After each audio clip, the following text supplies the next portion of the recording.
PCOS, or Polycystic Ovarian Syndrome, is a syndrome where you have two different things. You have a problem with ovulation. You could have irregular periods or low progesterone. And the second thing that you have is a disorder with testosterone where you have too much male hormone.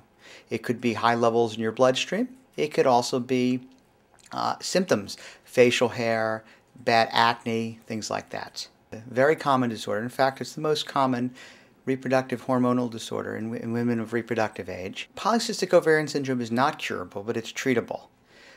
Polycystic ovarian syndrome is really a metabolic syndrome that masks itself as a reproductive problem. So for example, when women go through menopause, their polycystic ovarian syndrome symptoms may actually get better because they don't get periods anymore. That doesn't mean the underlying problems go away.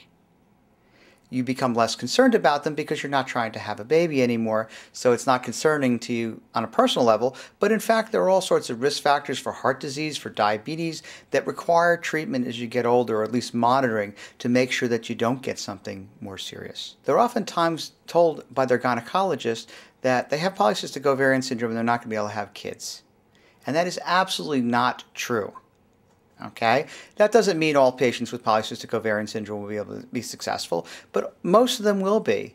And the most important thing is that you don't just ignore it, that you treat it. Oftentimes the treatments are not particularly aggressive and they involve just pills and lifestyle modifications. It doesn't always require, high-tech things. Sometimes it does.